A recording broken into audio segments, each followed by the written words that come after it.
Good evening everyone. ఈరోజు class dual nature of matter. Second ఇయర్లో one of the most important high weightage track ఏదైనా ఉంది అంటే అది modern physics. So modern physics నుంచి JEE మెయిన్స్కి అయితే నియర్లీ 3 to 4 క్వశ్చన్స్ వస్తాయి.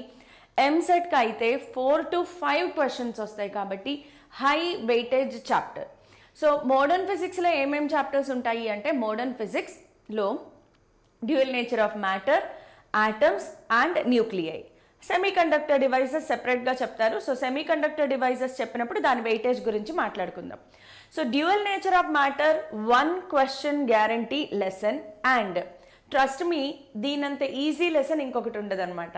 సో నేనేం చేస్తానంటే ఈరోజు క్లాస్లో క్రిస్పీగా ఎగ్జామినేషన్ ఓరియంటేషన్లో ఎగ్జామ్కి ఎంత కావాలో కరెక్ట్గా అది నేర్చుకుంటే చాలు, ప్రాబ్లమ్స్ ఈజీగా చేసేస్తాం.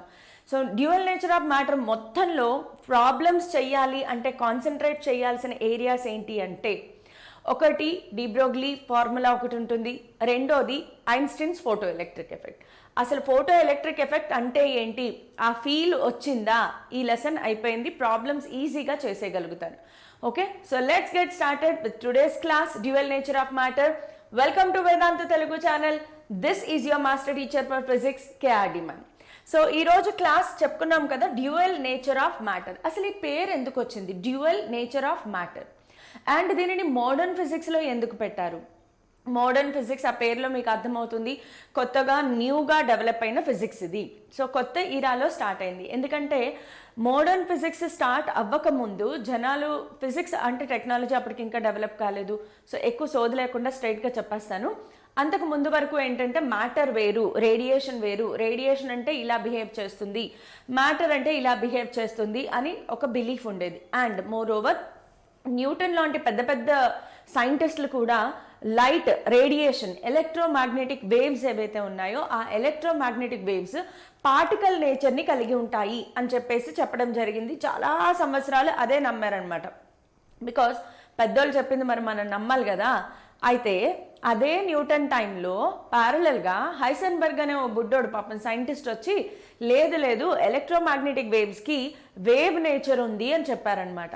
సో అక్కడి నుంచి స్టార్ట్ అయింది యుద్ధం. ఒక సైంటిస్ట్ పార్టికల్ నేచర్ అంటే ఇంకో scientist wave nature, particle nature, wave nature, రకరకాల థియరీలన్నీ కమింగ్ అప్ వచ్చాయన్నమాట.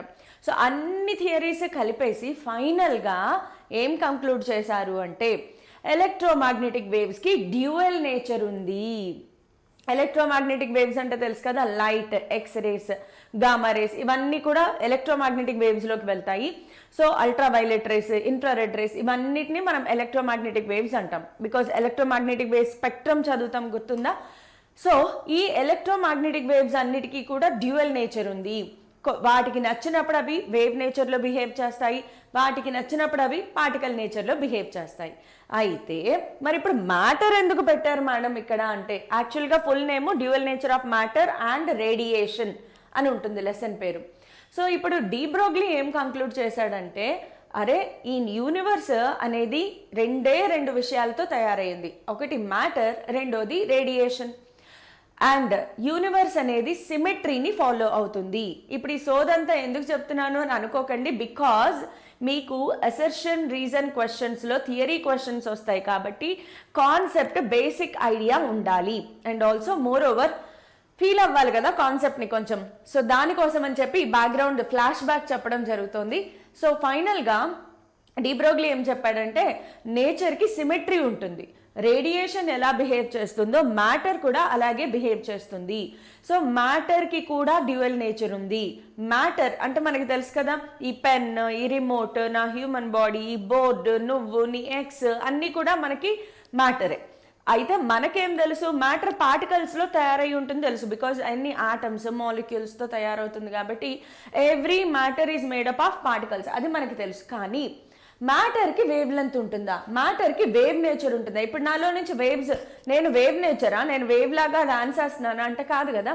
ఈ పెన్ వేవ్ లాగా కనిపిస్తుందా? కాదు కదా, పార్టికల్స్ లాగా కనిపిస్తుంది. మరి వేవ్ నేచర్ ఎందుకు అన్నారబ్బా? ఈ లెసన్ పూర్తిగా వినండి, మీకే అర్థమైపోతుంది. So dual nature of matter అంటే బ్యాక్గ్రౌండ్ స్టోరీ, ఫ్లాష్ బ్యాక్ అదన్నమాట. రేడియేషన్ ఎలా అయితే వేవ్ నేచర్ పార్టికల్ నేచర్ ఉంటుందో మ్యాటర్కి కూడా అలాగే వేవ్ నేచర్ పార్టికల్ నేచర్ ఉంటుంది అని చెప్పేసి కంక్లూజన్ చేయడం జరిగిందన్నమాట. సో ఈ లెసన్ ఎక్కడి నుంచి స్టార్ట్ అవుతుంది అంటే జేజే థామ్సన్ దగ్గర నుంచి స్టార్ట్ చేసుకుందాము. బట్ ఎస్ జేజే థామ్సన్ కేవలం మనకి ఇది ఇనిషియేషన్ అంటే డ్యూయల్ నేచర్ ఆఫ్ మ్యాటర్ ఎక్కడి నుంచి స్టార్ట్ అయింది అని చెప్పుకోవడానికి. బట్ జేజే థామ్సన్ నుంచి పెద్దగా క్వశ్చన్స్ రావు, అలా అసలు రావు అని అనుకోకూడదు, కొంచెం థియరీ కూడా నేర్చుకోవాలి. మోడర్న్ ఫిజిక్స్లో మీకు ఎంతైతే ప్రాబ్లమ్స్ వస్తాయో అంతే వెయిటేజ్లో అసర్షన్ రీజన్ కానీ ఫ్యాక్ట్ బేస్డ్ క్వశ్చన్స్ కానీ థియరీ క్వశ్చన్స్ వస్తాయి, కాన్సెప్చువల్ క్వశ్చన్స్ వస్తాయి. ఎస్, జేఈ మెయిన్స్ లాంటి ఎగ్జామ్స్లో కూడా కాన్సెప్చువల్ క్వశ్చన్స్ వస్తాయి. సో దానికోసం అని చెప్పి మనం కాన్సెప్ట్ మీద కాన్సన్ట్రేట్ చేయాలి. ఫార్ములా మీద అయితే అవి చాలా తక్కువ ఉంటాయి, మీరే చూస్తారు ఎంత ఈజీగా ఉంటుందో ఈ lesson. Okay, J J Thomson experiment అందరికీ తెలుసు. So J J Thomson experiment first of all బ్రీఫ్గా చూసేద్దాము. జేజే థామ్సన్ ఎక్స్పెరిమెంట్లో ఒక క్యాథోడ్ ఉంటుంది. ఈ క్యాథోడ్ నుంచి మనకి ఎలక్ట్రాన్ బీమ్ అనేది బయటకు వస్తుంది. ఓకే, ఈ ఎలక్ట్రాన్ బీమ్ ఏదైతే బయటకు వచ్చిందో ఆ ఎలక్ట్రాన్ బీమ్ని కొన్ని కండిషన్స్కి గురి చేస్తారు. అంటే when electron beam is passed through electric field, when electron beam is passed through magnetic field. ఎలాంటి ఎలక్ట్రిక్ ఫీల్డ్ మ్యాగ్నెటిక్ ఫీల్డ్ లేనప్పుడు, ఎలాంటి ఎలక్ట్రిక్ ఫీల్డ్ మ్యాగ్నెటిక్ ఫీల్డ్ లేనప్పుడు పార్టికల్స్ వచ్చి కరెక్ట్గా పి అనే పాయింట్ దగ్గరకు వచ్చాయి అనుకుందాం. ఎలాంటి ఎలక్ట్రిక్ మ్యాగ్నెటిక్ ఫీల్డ్ లేనప్పుడు స్ట్రైట్గా వెళ్ళిపోతాయి కదా, అలా వెళ్ళిపోయాయి. కానీ ఎప్పుడైతే ఎలక్ట్రిక్ ఫీల్డ్ని అప్లై చేశారో, ఎలక్ట్రిక్ ఫీల్డ్ అప్లై చేయడం అంటే ఏం లేదు, ఒక పాజిటివ్ ప్లేట్ని ఒక నెగిటివ్ ప్లేట్ని ఇక్కడ పెడతారనమాట. సో లెట్ us see, మీకు కనిపిస్తుంది అనుకుంటా, ఇది పాజిటివ్ ప్లేట్, ఇది నెగిటివ్ ప్లేట్. ఒక పాజిటివ్ ప్లేట్ని ఒక నెగిటివ్ ప్లేట్ని ఇలా పెట్టారు. అలా పెట్టినప్పుడు ఆబ్వియస్గా ఇవి electron beam, electron negative charge, so ఆబ్వియస్గా పాజిటివ్ ఛార్జ్కి అట్రాక్ట్ అవుతుంది. అప్పుడు దాని పాత్ నుంచి అది డీవియేట్ అయిపోయి ఈ పాయింట్ దగ్గరకు వచ్చింది, పీ డాష్ అనుకుందాం. ఓకే, సో పీ డాష్ అనే పాయింట్ దగ్గరికి వస్తుంది. నెక్స్ట్ ఏం చేశారంటే ఎలక్ట్రిక్ ఫీల్డ్ని రిమూవ్ చేసేసి ఒక స్ట్రాంగ్ మ్యాగ్నెటిక్ ఫీల్డ్ని అప్లై చేశారు. అప్పుడు కూడా it is observed that it got deflected from it's path. దాని పాత్ నుంచి డిఫ్లెక్ట్ అయ్యి ఇక్కడెక్కడో పీ డబల్ డాష్ అనే పాయింట్ దగ్గరికి వచ్చిందనమాట. సో ఈ డిఫ్లెక్షన్స్ అన్నిటినీ అబ్జర్వ్ చేసి ఫైనల్గా జేజే థామ్సన్ ఎక్స్పెరిమెంట్ ఎందుకు అంటే మనకి specific ratio of charge, specific charge అంటాం కదా, E/m ratio, specific charge of an electron E/m ratio find out చేయడానికి ఉపయోగపడింది. సో అక్కడ ఆయన ఏం చేశారంటే ఎలక్ట్రిక్ ఫీల్డ్ పెట్టినప్పుడు ఎంతైతే ఎలక్ట్రాన్ బీమ్ డీవియేట్ అయ్యిందో మ్యాగ్నెటిక్ ఫీల్డ్ పెట్టినప్పుడు కూడా అంతే డీవియేట్ అయ్యింది. మ్యాగ్నెటిక్ ఫీల్డ్ పెట్టినప్పుడు కూడా అంతే డీవియేట్ అయ్యింది. అంటే electric force is equal to magnetic force. So electric force మనము ఎలక్ట్రిక్ ఛార్జెస్ అండ్ ఫీల్డ్స్ లెసన్లో నేర్చుకున్నాం. Electric force, electric charges and ఫీల్డ్స్లో ఎలక్ట్రిక్ ఫోర్స్కి ఫార్ములా ఈక్యూ అని నేర్చుకున్నాం, గుర్తుందా? ఈక్యూ ఎలక్ట్రిక్ ఛార్జెస్ అండ్ ఫీల్డ్స్లో. సో ఈ అనేది ఎలక్ట్రిక్ ఫీల్డ్ స్ట్రెంగ్త్, క్యూ అనేది ఛార్జ్. ఇక్కడ ఏం ఛార్జ్ ఉంది? ఎలక్ట్రాన్ కదా వెళ్ళేది. సో క్యూ ప్లేస్లో ఈ రాసుకుంటాము. నెక్స్ట్ ఈ లెసన్ మనం ఇంకా చెప్పుకోలేదు, బట్ మ్యాగ్నెటిక్ ఫోర్స్కి ఫార్ములా, మ్యాగ్నెటిక్ ఫోర్స్ FM అని రాస్తాను. మ్యాగ్నెటిక్ ఫోర్స్కి ఫార్ములా ఏంటి అంటే QVB. Okay, QVB velocity, magnetic field, charge. మళ్ళీ క్యూ ప్లేస్లో మనం ఏం రాస్తాము? ఎలక్ట్రాన్. సో ఈ రెండు క్యాన్సిల్ అయిపోయి V is equal to E/B. V is equal to E/B. V velocity, E electric field, B magnetic field. యాక్చువల్గా ఇక్కడ వెలాసిటీకి ఒక పేరు ఉంటుంది, దీనినే వెలాసిటీ సెలెక్టర్ అని కూడా అంటారు. Velocity selector. ఇవన్నీ మనము మూవింగ్ ఛార్జెస్ అండ్ మ్యాగ్నెటిజం అనే లెసన్లో మళ్ళీ నేర్చుకుంటాం. సో ఇదేంటి కొత్తగా ఉంది అని అనుకోవద్దు. ఒకవేళ మూవింగ్ ఛార్జెస్ అండ్ మ్యాగ్నెటిజం మనం నేర్చుకుని ఉంటే ఇది మీకు చాలా ఈజీ అయిపోయేది. అందుకే ఇప్పుడు దీని మీద ఎక్కువ స్ట్రెస్ ఇవ్వను, బికాస్ ప్రాబ్లమ్స్ వస్తాయా అంటే దీని నుంచి ప్రాబ్లమ్స్ ఏం రావు, just memory based fact based క్వశ్చన్సే వస్తాయి.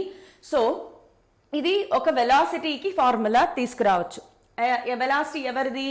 Electron beam velocity. అక్కడ అది కాకుండా ఇంకో క్యాలిక్యులేషన్ ఏం చేయొచ్చు అంటే ఎలక్ట్రాన్ బీమ్ మోషన్లో ఉంది, ఎలక్ట్రాన్స్ మూవ్ అవుతున్నాయి అంటే వాటికి కైనెటిక్ ఎనర్జీ ఉంటుంది. Kinetic energy formula 12mv². So ఇక్కడ కైనెటిక్ ఎనర్జీ ప్లేస్లో ఈవి కూడా రాయొచ్చు, because kinetic energy is equal to EQ. Electric charges and ఫీల్డ్స్లో నేర్చుకున్నాం. ఎలక్ట్రిక్ చార్జెస్ అండ్ ఫీల్డ్స్లో నేర్చుకున్నాము. Kinetic energy formula EQ. ఈ క్యూలో మనకి క్యూ ప్లేస్లో ఏం రాసుకుంటాము అంటే QV, sorry, kinetic energy is equal to QV. Q ప్లేస్లో మనం ఎలక్ట్రాన్ రాసుకుంటాము. సో ఈ ఈవి ఈజ్ ఈక్వల్ టు ½ mv². ఇది పొటెన్షియల్, ఇది వెలాసిటీ, గుర్తుపెట్టుకోండి. ఈ వి ఏంటి, వి క్యాన్సిల్ అవ్వకూడదు. ఈ విని ఏమంటాము అంటే పొటెన్షియల్. దిస్ ఈస్ క్యాపిటల్ వి, ఇది క్యాపిటల్ వి, ఇది స్మాల్ వి. క్యాపిటల్ వి ఏంటి అంటే potential, capital V potential, small V velocity. Small V velocity of ఎలక్ట్రాన్ని రిప్రజెంట్ చేస్తుంది, క్యాపిటల్ వి పొటెన్షియల్ని రిప్రజెంట్ చేస్తుంది.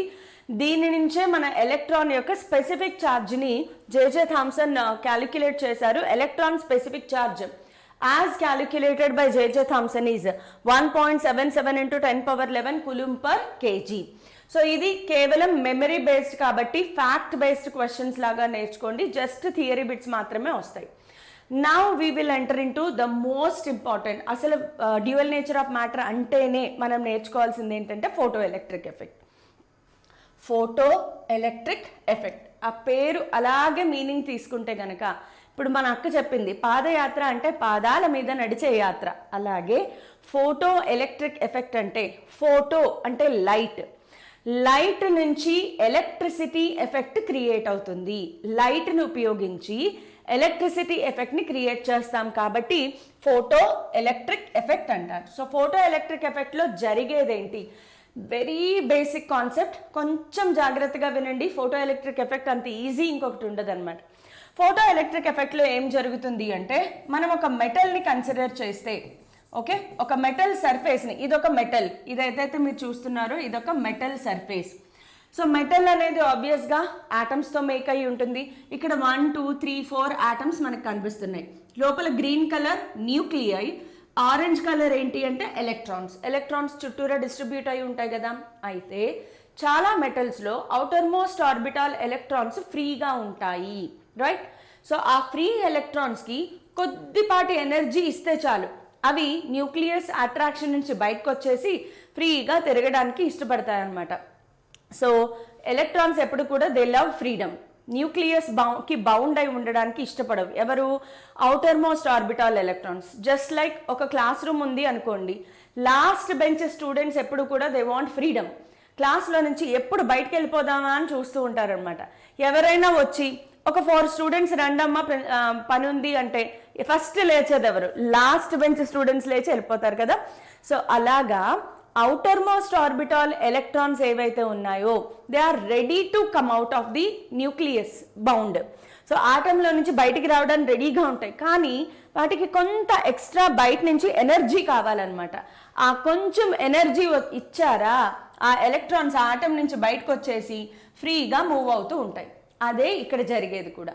సో ఆ కొంచెం ఎనర్జీ ఎవరు సప్లై చేస్తారు అంటే బయట నుంచి వచ్చే ఎలక్ట్రోమాగ్నెటిక్ రేడియేషన్స్, ఏవైతే ఎలక్ట్రోమాగ్నెటిక్ వేవ్స్ అనుకోండి, రేడియేషన్స్ అనుకోండి. సో ఇవన్నీ ఏంటి అంటే ఎలక్ట్రోమాగ్నెటిక్ రేడియేషన్స్. సింపుల్గా సన్ నుంచి వచ్చే లైట్ ఉంది, electromagnetic radiation. X rays electromagnetic radiation, UV rays, infrared radiation, gamma rays, ఇవన్నీ కూడా ఎలక్ట్రోమాగ్నెటిక్ వేవ్సే.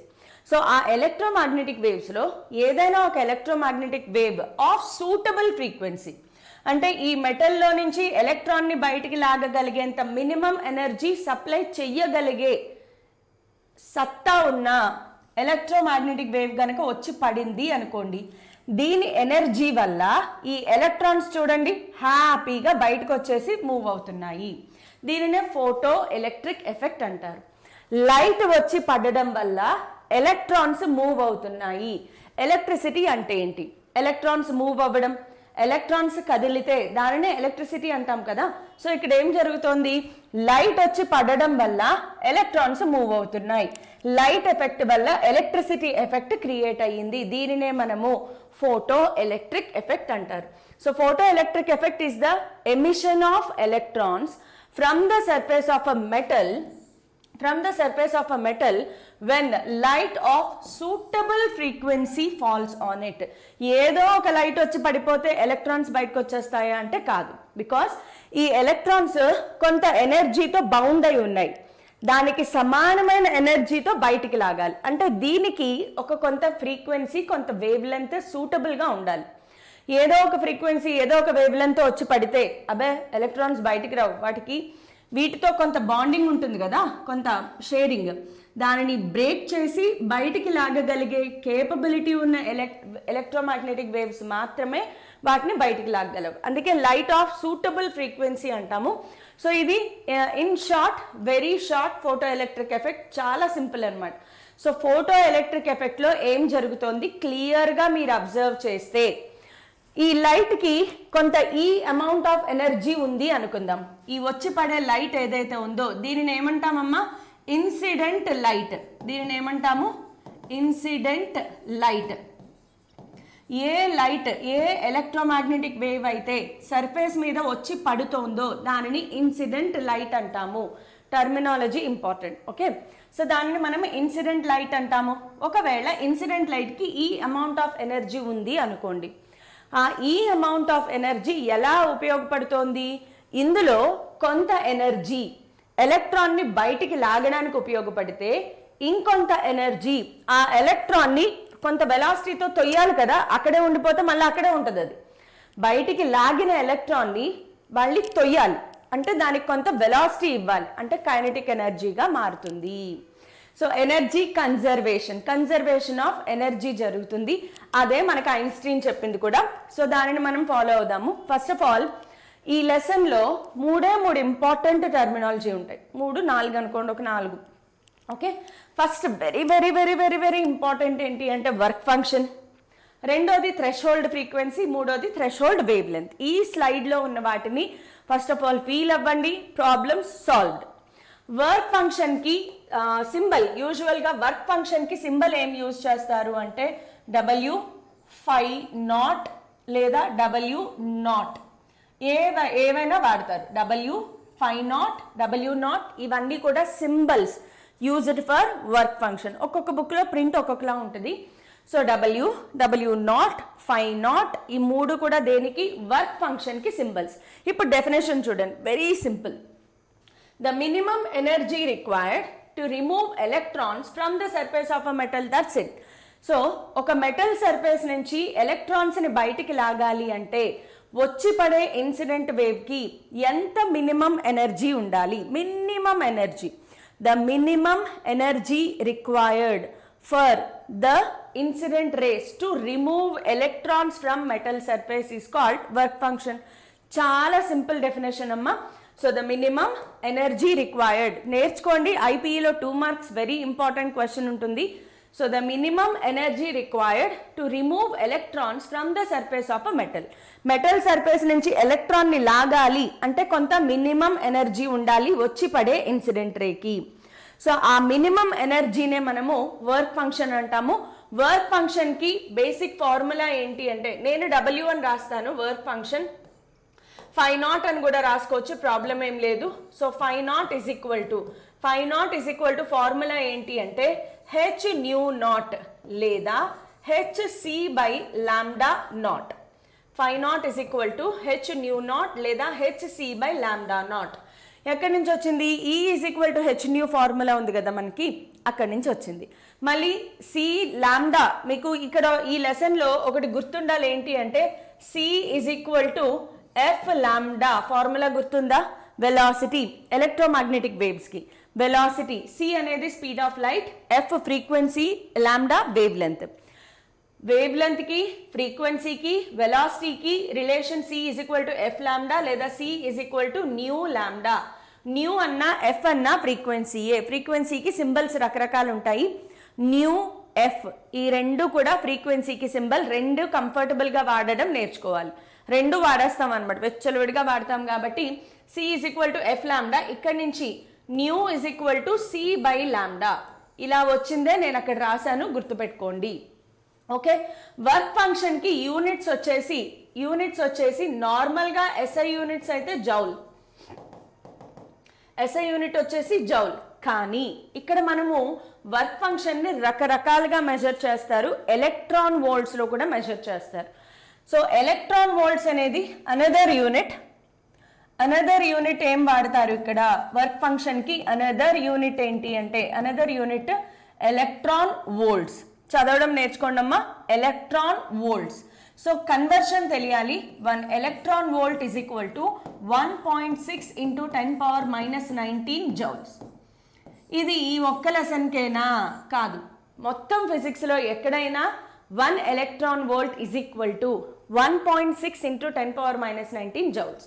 సో జౌల్స్ని ఎలక్ట్రాన్ వోల్ట్స్లోకి, ఎలక్ట్రాన్ వోల్ట్స్ని జౌల్స్లోకి కన్వర్ట్ చేయడానికి. అయితే వర్క్ ఫంక్షన్కి ఒక మోస్ట్ ఇంపార్టెంట్ వర్డ్ ఒకటి ఉంది, గుర్తుపెట్టుకోండి.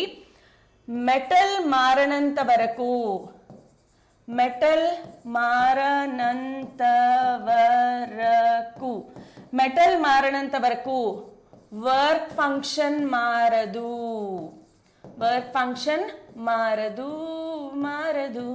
ఇది మారదు.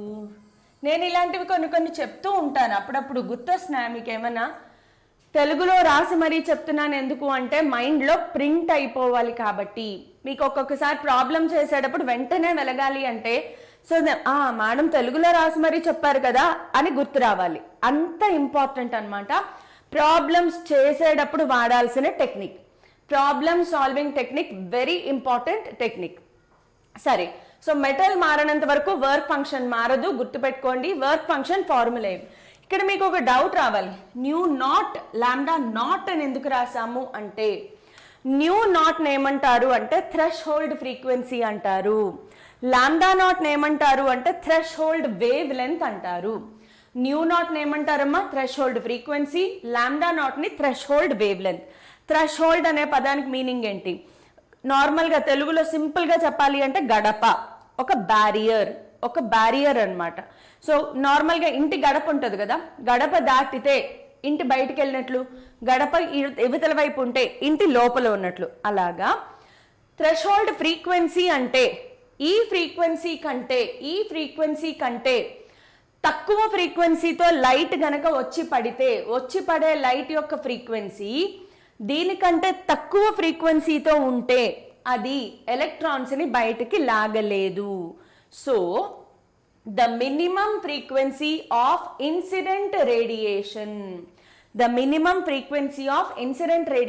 Required to eject electron from metal surface. వచ్చి పడే రేడియేషన్ యొక్క మినిమం ఫ్రీక్వెన్సీ, అంతకంటే తక్కువ ఫ్రీక్వెన్సీతో కనుక ఈ రేడియేషన్ వచ్చిందా అది ఎలక్ట్రాన్స్ని బయటికి లాగలేదు. సో కండిషన్ అన్నమాట, the minimum frequency of incident radiation, వచ్చి పడే రేడియేషన్ యొక్క ఫ్రీక్వెన్సీ దీనికంటే తక్కువగా ఉంటే ఫోటో ఎలక్ట్రిక్ ఎమిషన్ జరగదు. సో అలాంటి ఫ్రీక్వెన్సీని మనం థ్రెషోల్డ్ ఫ్రీక్వెన్సీ అంటాము. ఇప్పుడు మనకి ఇక్కడ నుంచి ఏం అర్థమవుతుందో ఒకసారి ఇక్కడ మీరు చూస్తే కనుక frequency wavelength inversely proportional, అవునా? Frequency wavelength inversely proportional. Frequency minimum అయినప్పుడు వేవ్ లెంత్ ఏమవుతుంది? మ్యాక్సిమం. ఫ్రీక్వెన్సీ మినిమం అయినప్పుడు వేవ్ లెంత్ మ్యాక్సిమం అవుతుంది. సో వచ్చిపడే లైట్ ఏదైతే ఉందో ఇన్సిడెంట్ లైట్, దాని వేవ్ లెంత్ ఈ వేవ్ లెంత్ కంటే ఎక్కువ ఉంటే గనక అది ఎలక్ట్రాన్స్ని రిమూవ్ చెయ్యలేదు. సో వచ్చి పడే ఇన్సిడెంట్ లైట్కి కొన్ని కండిషన్స్ ఉన్నాయి. దీనికి మినిమం ఫ్రీక్వెన్సీ ఉండాలి, ఒక మ్యాక్సిమం వేవ్ లెంత్ డిసైడ్ చేస్తాం. వచ్చి పడే ఇన్సిడెంట్ లైట్ యొక్క ఫ్రీక్వెన్సీ థ్రెషోల్డ్ ఫ్రీక్వెన్సీ కంటే తక్కువ ఉంటే ఫోటో ఎలక్ట్రిక్ ఎఫెక్ట్ జరగదు, no photo electrons are emitted. Next వచ్చి పడే లైట్ యొక్క wave length threshold wave length కంటే ఎక్కువ ఉంటే ఫోటో ఎలక్ట్రిక్ ఎమిషన్ జరగదు. ఇన్నిసార్లు ఎందుకు స్ట్రెస్ చేసి చెప్తున్నాను మీకు అర్థమైపోయి ఉంటుంది. థియరీ క్వశ్చన్స్ వస్తాయి, ఫోటో ఎలక్ట్రిక్ ఎమిషన్ ఎక్కడ జరుగుతుంది ఎక్కడ జరగదు కండిషన్స్ ఉంటాయి, ఖచ్చితంగా థియరీ క్వశ్చన్స్ వస్తాయి. కాబట్టి గుర్తుపెట్టుకోండి, threshold frequency minimum and threshold wave length maximum. Incident light ray యొక్క ఫ్రీక్వెన్సీ దీనికంటే తక్కువ ఉండకూడదు, దీనికంటే ఎక్కువ ఉండకూడదు. ఇది ఇన్ టర్మ్స్ ఆఫ్ ఫ్రీక్వెన్సీ, ఇది in terms of wavelength, separate. So work function అనేది in terms of threshold frequency, in terms of threshold wave length లో ఉంటుంది, గుర్తుపెట్టుకోండి వర్క్ ఫంక్షన్ అనేది. am I clear? అర్థమైంది కదా? సింపుల్ డెఫినేషన్స్, కేవలం memory based. ఈ స్లైడ్ మొత్తం memory based, complete memory based నేర్చేసుకోండి. సో ఇప్పుడు ఈ ఫోటో ఎలక్ట్రిక్ ఎఫెక్ట్ ని అర్థం చేసుకోవడానికి మనకు ఒక ఎక్స్పెరిమెంటల్ సెటప్ అనేది ఉందన్నమాట. ఈ ఎక్స్పెరిమెంటల్ సెటప్ చాలా సింపుల్, ఇక్కడ చూడండి. సో దీంట్లో మీరు ఒకసారి కనుక అబ్జర్వ్ చేస్తే మనకి దీంట్లో ఒక్క నిమిషం. సో దీంట్లో మనకి ఒక క్యాథోడ్, ఒక యానోడ్ కనిపిస్తున్నాయి మీకు, అవునా? ఒక క్యాథోడ్, ఒక యానోడ్, ఆ రెండింటిని మనకి పొటెన్షియల్ కి కనెక్ట్ చేశారు. ఒకదానిని నెగిటివ్, పాజిటివ్, చూడండి 2 ప్లేట్లు ఉన్నాయి, మెటల్ ప్లేట్లు. ఒకదానిని పాజిటివ్ కి, ఒకదానిని నెగిటివ్ కి కనెక్ట్ చేశారు. Volt meter, ammeter, current, potential reading కోసం. మనకు అదంతా అవసరం లేదు, మనకు కావాల్సింది ఈ సెటప్. దీనిని గ్లాస్ ట్యూబ్ అంటారు. సో ఒక గ్లాస్ ట్యూబ్ లోపల 2 మెటల్స్ ని పెట్టారు, సో దాట్ బయట నుంచి ఏ డిస్టర్బెన్సెస్ ఉండకుండా, అంటే డిస్టర్బెన్సెస్ అంటే సౌండ్ డిస్టర్బెన్సెస్ కాదు, లైట్ డిస్టర్బెన్సెస్ కానీ ఇంకేదైనా గ్యాస్ అయోనైజ్ అయిపోకుండా ఉండడం కోసం వాక్యూమ్ ఛాంబర్లో పెడతారు. ఇదొక మెటల్ ప్లేట్, ఇదొక మెటల్ ప్లేట్. ఈ మెటల్ ప్లేట్ మీదకి, క్యాథోడ్ అంటారు, ఈ మెటల్ ప్లేట్ మీదకి లైట్ వచ్చి పడింది. లైట్ వచ్చి పడినప్పుడు చూడండి, ఇక్కడ నుంచి ఎలక్ట్రాన్స్ పాజిటివ్ ఛార్జ్ వైపు స్టార్ట్ అయ్యాయి, రైట్? ఇక్కడ ఒక చిన్న స్టోరీ చెప్తాను, అలా హ్యాపీగా ఆరాంగా వినేసేయండి. ఇనీషియల్ గా ఎలక్ట్రాన్స్ బయటకు వచ్చాయి. ఈ ప్లేట్ నుంచి ఎలక్ట్రాన్స్ బయటికి రాగానే, ఎలక్ట్రాన్స్ అంటే ఏంటి? Negatively charged particles. ఎలక్ట్రాన్స్ అంటే ఏంటమ్మా? Negatively charged particles. సో ఎప్పుడైతే మెటల్ ప్లేట్ నుంచి ఈ ఎలక్ట్రాన్స్ బయటకు వచ్చాయో, ఇవి ఈ పాజిటివ్ ప్లేట్ తో అట్రాక్ట్ అయ్యి సర్రమని పాజిటివ్ ప్లేట్ వైపు వెళ్ళిపోతాయి. అంటే ఇప్పుడు ఎలక్ట్రాన్స్ కి కైనెటిక్ ఎనర్జీ కూడా వచ్చింది కదా. సో కొంతసేపు ఏం జరుగుతుంది? కొత్త పిచ్ అనమాట. సో మనకి గర్ల్ ఫ్రెండ్ దొరికిన కొత్తల్లో ఎలా ఉంటుంది అలాగా ఎలక్ట్రాన్స్ బయటికి రావడం ఏంటి, వెంటనే పాజిటివ్ ప్లేట్కి అట్రాక్ట్ అయిపోతాయి, సర్రమని అటు వెళ్ళిపోతూ ఉంటాయి. వచ్చిన ఎలక్ట్రాన్స్ వచ్చినట్లు అలా పాజిటివ్ ప్లేట్ వైపు వెళ్ళిపోతూ ఉంటాయి. మంచి ఫోటో ఎలక్ట్రిక్ కరెంట్ స్టార్ట్ అవుతుంది. సో అలా ఫోటో ఎలక్ట్రిక్ కరెంట్ పెరుగుతూ పెరుగుతూ పెరుగుతూ ఉంటుంది కదా, ఎందుకంటే ఎలక్ట్రాన్స్ బయటకు వచ్చి సర్రమని పాజిటివ్ ప్లేట్ వైపు వెళ్ళిపోతున్నాయి. ఎలక్ట్రాన్స్ ఫ్లో అవ్వడాన్నే మనము ఎలక్ట్రిక్ కరెంట్ అంటాము. సో హ్యాపీగా బోల్డ్ అంత ఎలక్ట్రిక్ కరెంట్, టైం పాస్ అయ్యే కొద్దీ ఎలక్ట్రిక్ కరెంట్ పెరుగుతూ ఉంటుంది. మోర్ నెంబర్ ఆఫ్ ఎలక్ట్రాన్స్ బయటకు వచ్చి ఇలా మూవ్ అవుతూ ఉంటాయి. సో కరెంట్ అలా పెరిగిపోతూ ఉంటుంది. అయితే కొంచెం సేపు అయ్యేటప్పటికి ఏమవుతుంది అంటే ఎలక్ట్రాన్స్ క్రౌడ్ అయిపోతాయి, టూ మెనీ ఎలక్ట్రాన్స్ అయిపోతాయి, క్రౌడ్ స్టార్ట్ అవుతుంది. ఎక్కువ నెంబర్ ఆఫ్ ఎలక్ట్రాన్స్ బయటకు వచ్చేస్తున్నాయి, వెళ్తున్నాయి స్పీడ్గా, కానీ మధ్యలో ట్రాఫిక్ జామ్ లాగా వస్తున్నాయి వెహికల్స్ అనుకోండి, ఎక్కువ వెహికల్స్ వచ్చేస్తా ఉంటాయి. అక్కడ దారేమో అంతే ఉంటుంది సన్నగా, దారి సడన్ గా వెడల్పు అయిపోదు, అంతే సన్నగా ఉంటుంది. అప్పుడు ఏమవుతుంది? ఆఫ్టర్ సమ్ టైం క్రౌడ్ అయిపోతుంది. అలాగా ఎలక్ట్రాన్స్ క్రౌడ్ అనేది స్టార్ట్ అయిపోయి ఒక ఎలక్ట్రాన్ క్లౌడ్ అనేది ఫామ్ అవుతుంది. ఎలక్ట్రాన్ క్లౌడ్ అంటాము. క్లౌడ్ అనుకోండి, క్రౌడ్ అనుకోండి, ఏదైనా ఒక మబ్బులాగా ఎలక్ట్రాన్స్ అలా గ్యాదర్ అయిపోయి ఉంటాయి. ఇప్పుడు ఒకసారి వినండి, ఎలక్ట్రాన్స్ ఎప్పుడైతే మబ్బులాగా దగ్గరగా వచ్చేసాయో ఎలక్ట్రాన్ ఒకదాన్నొకటి రిపెల్ చేసుకోవడం మొదలు పెడతాయి. అలా రిపల్షన్ వల్ల ఇక్కడ అన్ని ఎలక్ట్రాన్స్ క్రౌడ్ అయిపోయాయి. కొత్తగా వచ్చే ఎలక్ట్రాన్స్ ఇవేం చేస్తాయి? వెనక్కి పంపించడం మొదలు పెడతాయి. ఓకే, సో ఏదో ఒక చోటకి వెళ్ళేసరికి మనకి ఎలక్ట్రిక్ ఫోటో కరెంట్ సాచురేషన్ కి వెళ్తుంది. అట్ సమ్ పాయింట్, ఫస్ట్ మనం అబ్జర్వ్ చేయాల్సింది ఏంటంటే at some point of this experiment the photo current becomes saturated. అంతకంటే ఎక్కువ కరెంట్ వెళ్ళదన్నమాట, సాచురేషన్ కరెంట్ వచ్చేస్తుంది. సో ఈ ఫోటో ఎలక్ట్రిక్ ఎమిషన్ లో ఫస్ట్ పాయింట్ ఏంటంటే ఎంత కరెంట్ కావాలంటే అంతా మనం ప్రొడ్యూస్ చెయ్యలేము. కొంత కరెంట్ పెరిగిన తర్వాత అది అలా సాచురేట్ అయిపోతుంది because of formation of electron crowd. So electron cloud form అవ్వడం వల్ల కరెంట్ సాచురేట్ అయిపోతుంది, ఇంకా పెరగదు. కేస్ 2 ఏం చేస్తారంటే, కేస్ 2 ఇప్పుడు కేస్ 2లో ఏం చేస్తారు అంటే let us right case 2. Case 2లో ఇంతవరకు ఈ ప్లస్ ఏదైతే ఉందో దీనిని మార్చేసి నెగిటివ్గా మారుస్తారు. అంటే ఈ రెండింటిని ఇలా మనకి మార్చేసి ఈ ప్లేట్ని నెగిటివ్కి కనెక్ట్ చేస్తారు. ఈ ప్లేట్ని ఏం చేస్తారమ్మా, నెగిటివ్కి కనెక్ట్ చేస్తారు. ఇప్పుడు ఈ ప్లేట్ ఏమైంది, ఈ ప్లేట్ నెగిటివ్ పోల్ అయ్యింది. ఈ plate negative, electrons negative, negative negative repel. So వచ్చే ఎలక్ట్రాన్స్ అన్నీ వెనక్కి వెళ్ళిపోవడం మొదలు పెడతాయి. వచ్చే ఎలక్ట్రాన్స్ అన్నీ వెనక్కి వెళ్ళిపోవడం మొదలుపెట్టి ఏదో ఒక particular negative potential of anode. Next point, at one particular negative potential of anode. అది యానోడే కానీ దాన్ని నెగిటివ్ పొటెన్షియల్కి కనెక్ట్ చేస్తారు. కనెక్ట్ చేసినప్పుడు వచ్చే ఎలక్ట్రాన్స్ అన్ని నెమ్మదిగా వెనక్కి వెళ్ళిపోయి ఏదో ఒక పర్టిక్యులర్ పొటెన్షియల్, దీనిని ఒక పర్టిక్యులర్ పొటెన్షియల్ దగ్గరికి తీసుకొచ్చేటప్పటికి one particular negative potential of anode, the photo current becomes zero. And ఆ పొటెన్షియల్కి ఒక పేరుంది.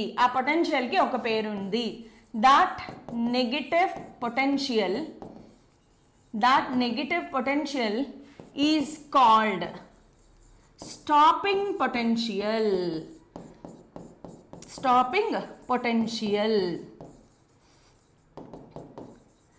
దాన్ని ఏమంటారమ్మా, స్టాపింగ్ పొటెన్షియల్ అంటారు. స్టాపింగ్ పొటెన్షియల్ అంటే ఏంటి, యానోడ్ యొక్క negative potential where no electrons are reaching anode. అసలు ఒక్క ఎలక్ట్రాన్ కూడా రీచ్ అవ్వట్లేదు, కరెంట్ మొత్తం జీరో అయిపోయింది. అలాంటి పొటెన్షియల్ని ఏమంటామమ్మా, స్టాపింగ్ పొటెన్షియల్ అంటారు. Stopping potential symbol V S or V O అని యూజ్ చేస్తారు. మనం విఎస్ అని రాసుకుందాము, కంఫర్టబుల్గా ఉంటుంది. ఇప్పుడు దీని అంతటినీ అబ్జర్వ్ చేస్తే ఒక జనరల్ గ్రాఫ్ గనక గీయగలిగితే మనము, general graph of photo electric effect ఎలా ఉంటుంది అంటే, ఇక్కడ ఫోటో కరెంట్ తీసుకుంటారు, ఇక్కడ applied potential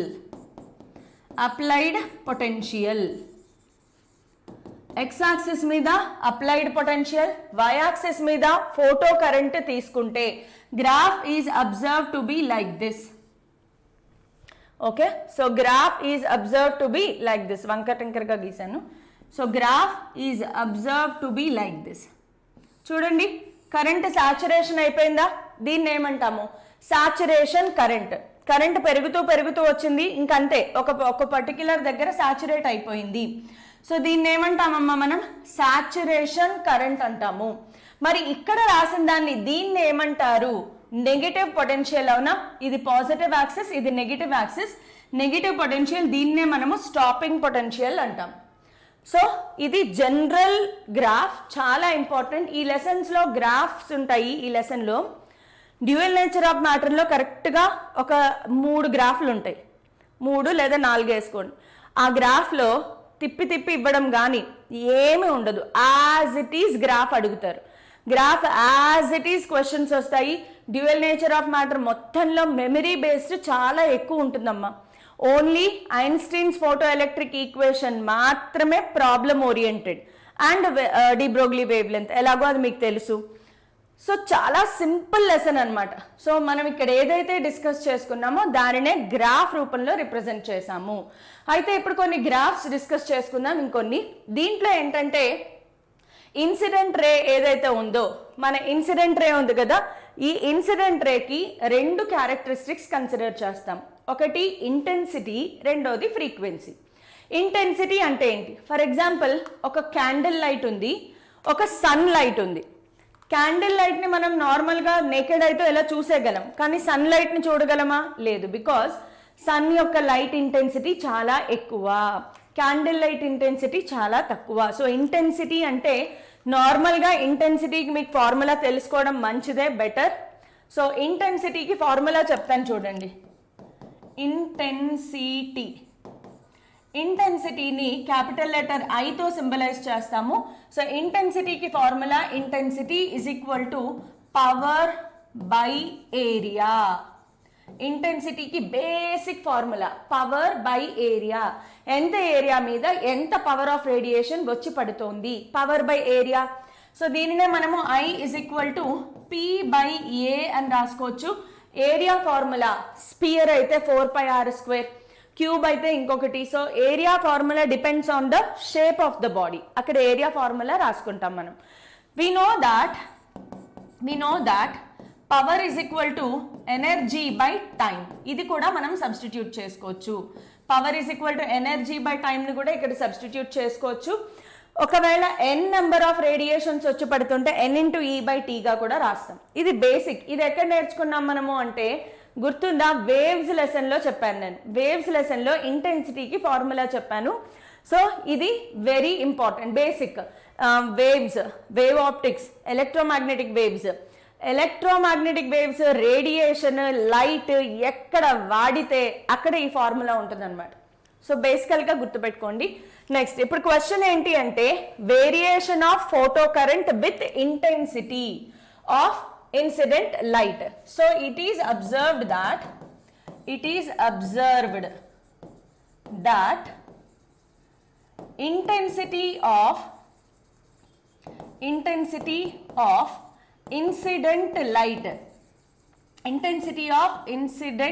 light is directly proportional to photo current. So the more the intensity of light comes, more photo current అనేది ప్రొడ్యూస్ అయ్యింది. Less intensity, less photo current. So intensity of incident light ని capital ఐతో, photo current ని small letter ఐతో symbolise చేస్తే both are directly proportional. So directly proportional కాబట్టి obvious గా graph ఎలా వస్తుంది మనం ఇమాజిన్ చేసుకోవచ్చు. ఇక్కడ ఐ, ఇక్కడ స్మాల్ ఐ తీసుకోవచ్చు, మీ ఇష్టం. లేదు ఇక్కడ క్యాపిటల్ ఐ, ఇక్కడ small I. Intensity, photo current, intensity. మీరు ఎలా తీసుకున్నా కూడా graph remains same. Graph is a straight line from origin because directly proportional కాబట్టి. ఓకే, సో డైరెక్ట్లీ ప్రపోర్షనల్ కాబట్టి ఇలా ఉంటుంది. అయితే ఇంకో 2-3 గ్రాఫ్స్, చాలా ఇంపార్టెంట్ గ్రాఫ్స్ ఉన్నాయి.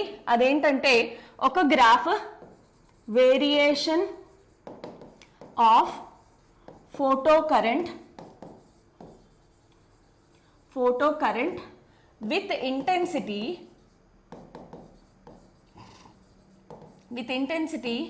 by keeping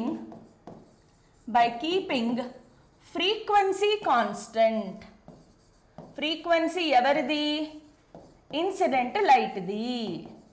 ఫ్రీక్వెన్సీని కాన్స్టెంట్గా పెట్టి ఇంటెన్సిటీని వేరీ చేస్తాము. ఇదొక గ్రాఫ్ అయితే.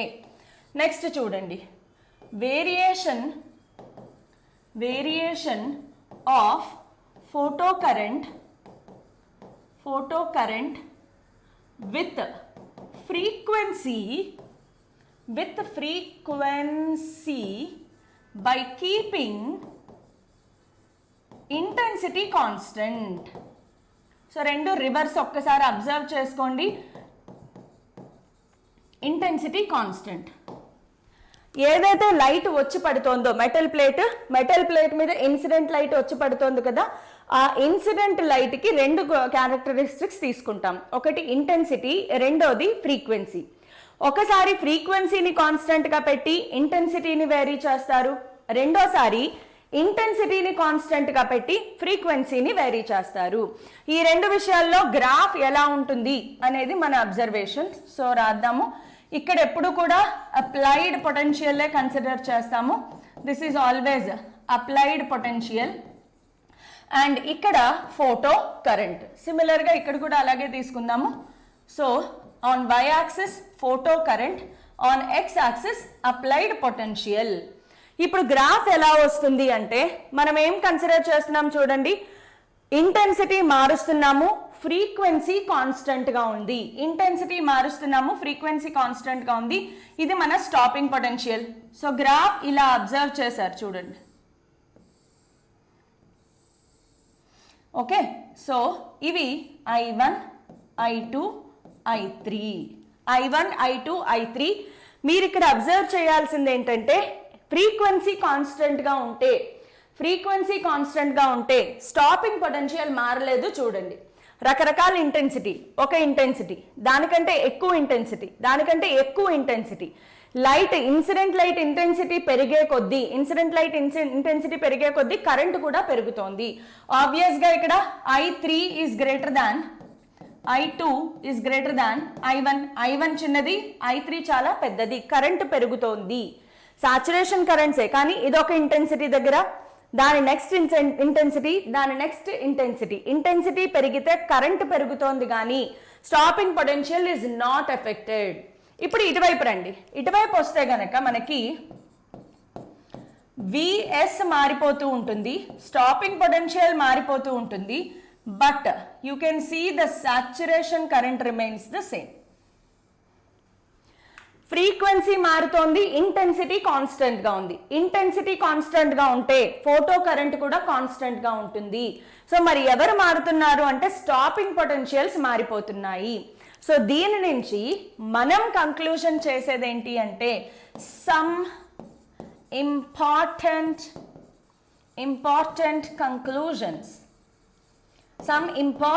కంక్లూజన్స్. ఇది ఇలాగే ఉంటుంది, థియరీ అన్నమాట. అలా రామాయణం వెళ్తూ ఉంటుంది.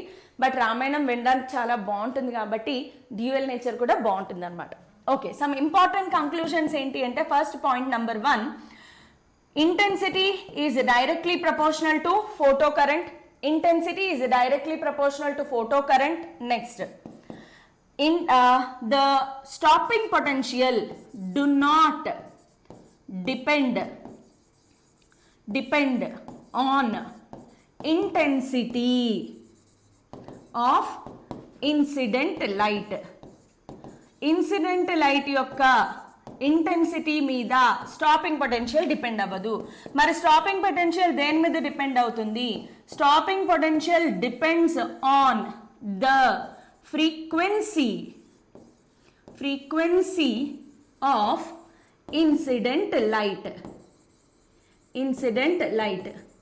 ఇన్సిడెంట్ లైట్ యొక్క ఫ్రీక్వెన్సీ మారితే స్టాపింగ్ పొటెన్షియల్ మారిపోతుంది, సాచురేషన్ కరెంట్, ఫోటో కరెంట్ అలాగే ఉంటుంది, రిమైన్స్ అన్ఎఫెక్టెడ్.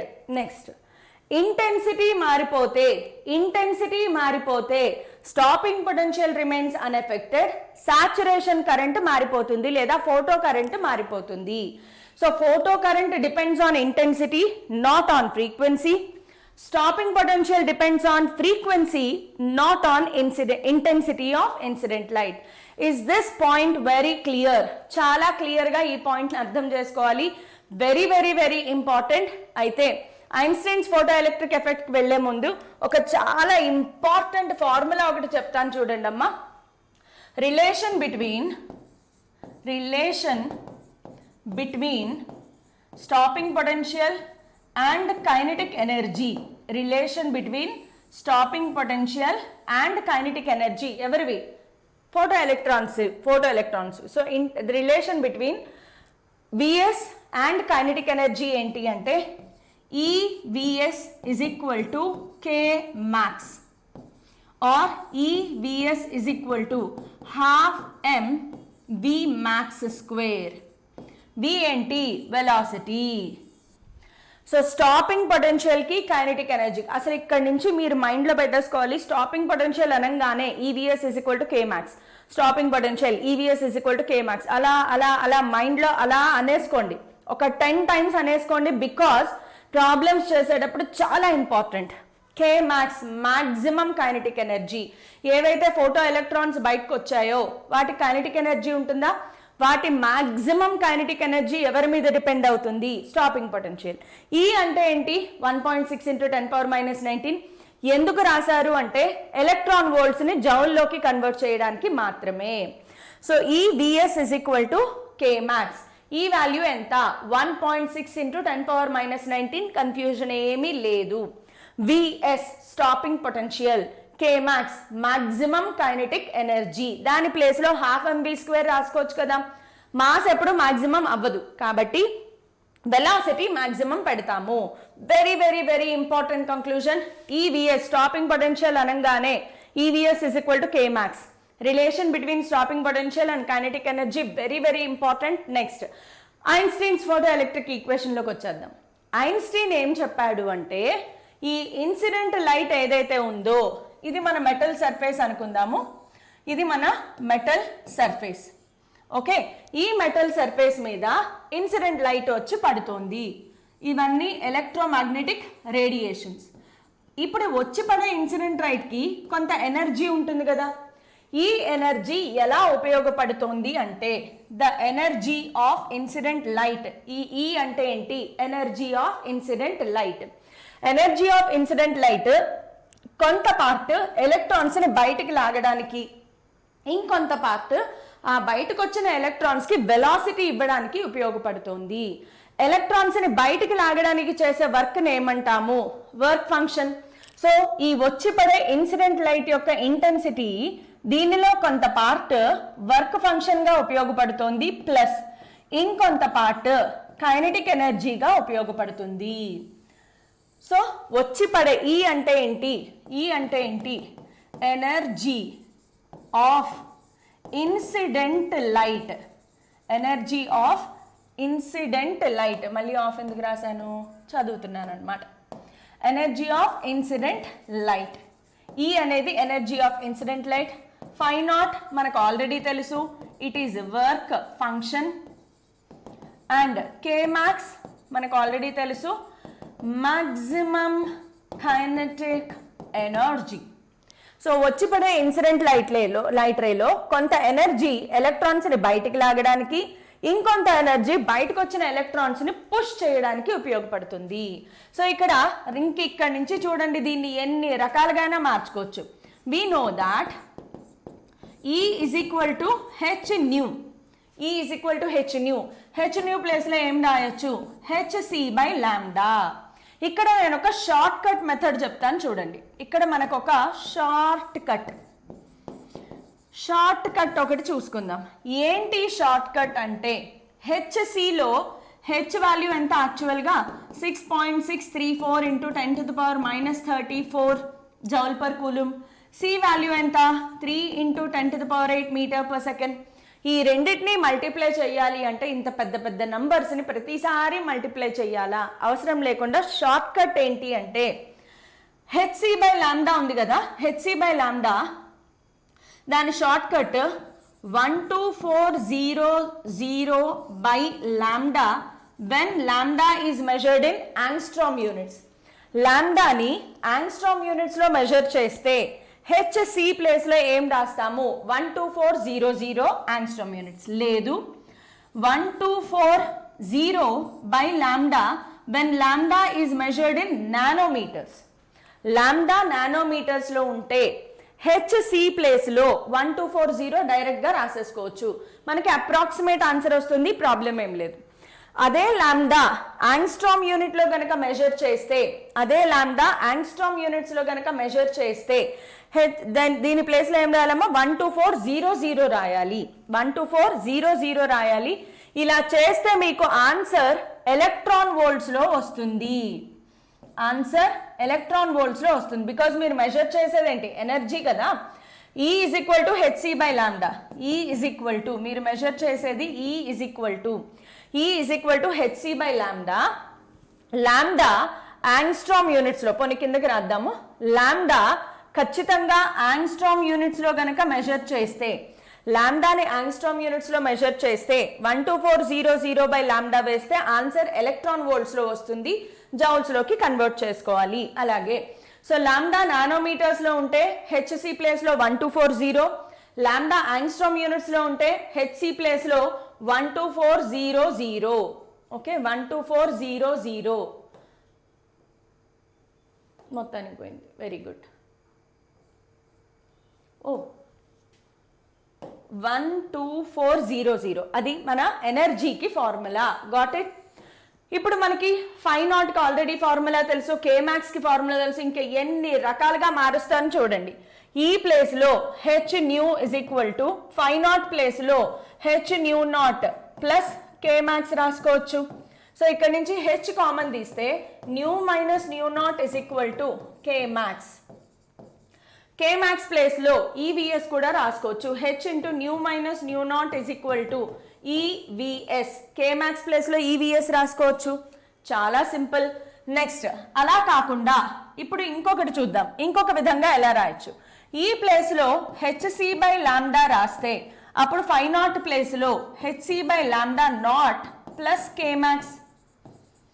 ఓకే, సో హెచ్సిని కామన్ తీస్తే 1 by lambda minus 1 by lambda naught is equal to K max.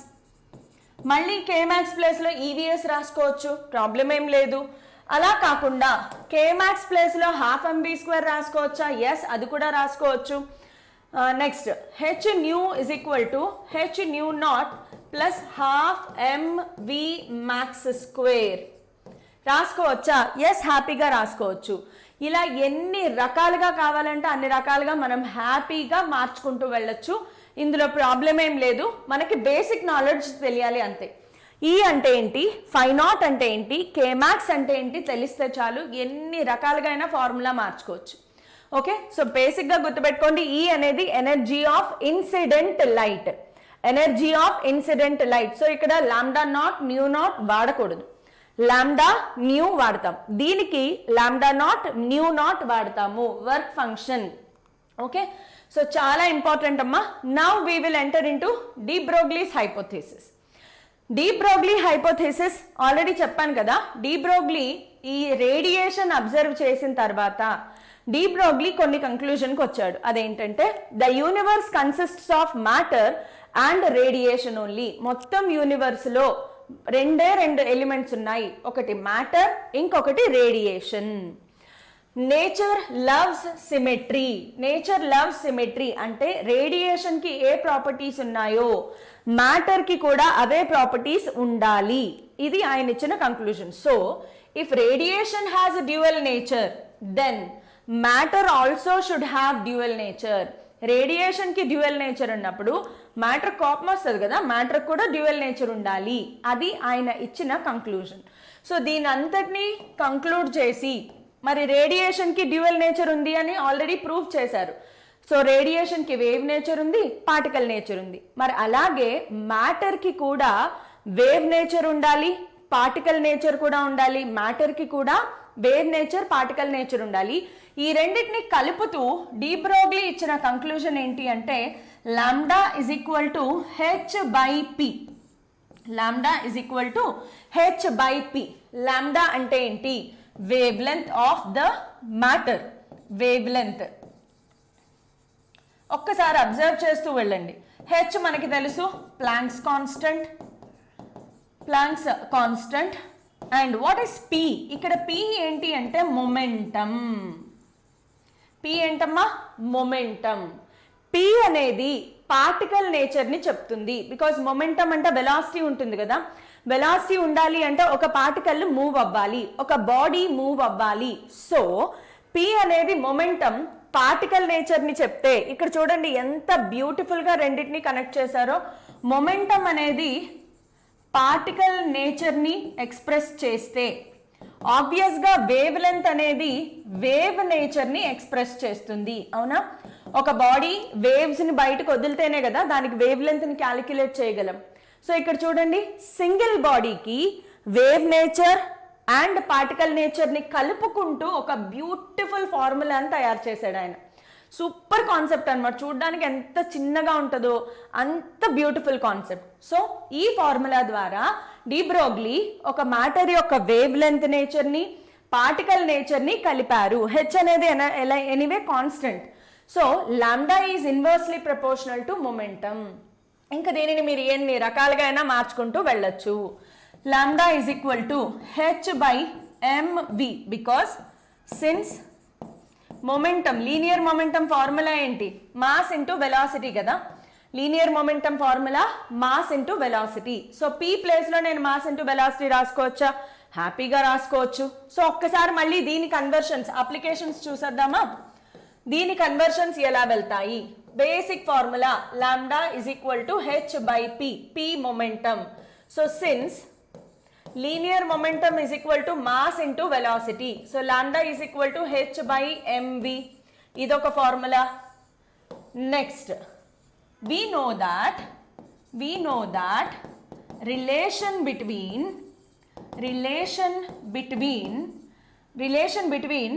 Kinetic energy and momentum. Kinetic energy and momentum formula ఏంటి అంటే P is equal to root over 2mk. K kinetic energy, K kinetic energy, M mass. So దీన్ని ఇక్కడ substitute చేయండి. మళ్ళీ formula ఏమైంది? Lambda is equal to h by root over 2mk. Lambda is equal to, ఇది in terms of kinetic energy, in terms of mass velocity, in terms of momentum. So ఇక్కడ K ఏంటి? Kinetic energy, గుర్తుపెట్టుకోండి. Kinetic energy very important. ఇప్పుడు నేను రాసే conversions అన్నీ మీ finger tips మీద ఉండాలి కంపల్సరీగా. నెక్స్ట్ ఇంకొక we know that electric charges and fields lesson నుంచి kinetic energy is equal to Q into V. ఇక్కడ V అనేది పొటెన్షియల్,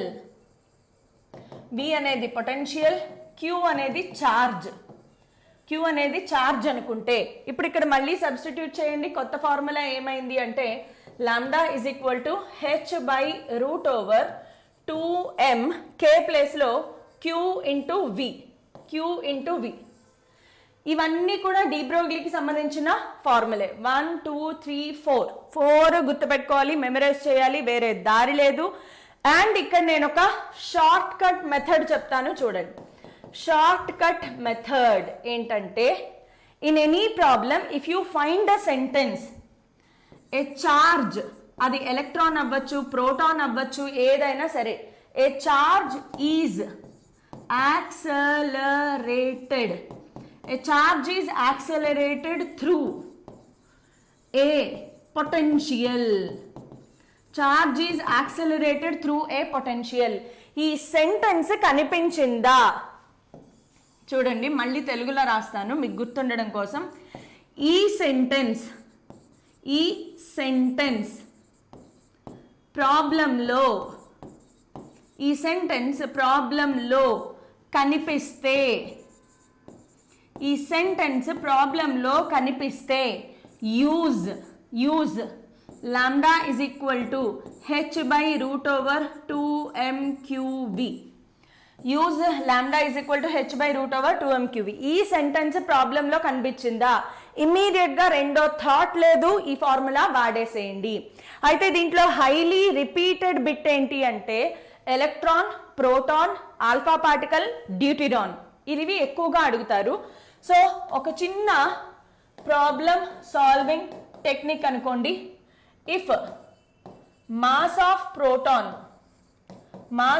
ప్రోటాన్ ని m అనుకున్నారు అనుకోండి, then mass of alpha particle ఏమవుతుంది అంటే 4m. ఆల్ఫా పార్టికల్ గుర్తుపెట్టుకోండి, alpha particle 2He4 without electrons. Alpha పార్టికల్లో ప్రోటాన్స్ మాత్రమే ఉంటాయి, ఎలక్ట్రాన్స్ ఉండవు. సో మాస్ ఎంత అయిందమ్మా? 4m.